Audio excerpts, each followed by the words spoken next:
27 অর্থাৎ আগামী 3 দিন দক্ষিণবঙ্গের জন্য মেনলি থান্ডারস্টর্ম অ্যাক্টিভিটির কারণে হালকা থেকে মাঝারি ধরনের বৃষ্টিপাতের সম্ভাবনা থাকছে। একটা নিম্নচাপ তৈরি হওয়ার সম্ভাবনা রয়েছে, যেটা উত্তর বঙ্গোপসাগর এবং পার্শ্ববর্তী ওয়েস্ট সেন্ট্রাল অর্থাৎ পশ্চিম মধ্য বঙ্গোপসাগরের কাছাকাছি।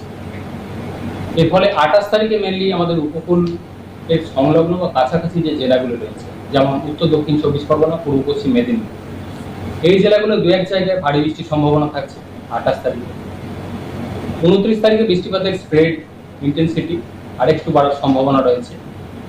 29 তারিখে উপকূল সংলগ্ন জেলাগুলো, পার্শ্ববর্তী জেলাগুলো, সেই সাথে কলকাতা, হাওড়া, হুগলি, ঝাড়গ্রাম, এই জেলাগুলোতেও দু এক জায়গায় ভারী বৃষ্টির সম্ভাবনা থাকছে। বৃষ্টিপাত 30 তারিখেও কন্টিনিউ করবে। 30 তারিখেও দক্ষিণবঙ্গের জেলাগুলোয় কিছু কিছু জেলায় ভারী বৃষ্টির সম্ভাবনা থাকবে, বিশেষ করে পশ্চিমের জেলাগুলো। উত্তরবঙ্গের জন্য 25 থেকে 28 তারিখ পর্যন্ত প্রধানত বিক্ষিপ্ত ধরনের বৃষ্টিপাতের সম্ভাবনা থাকবে।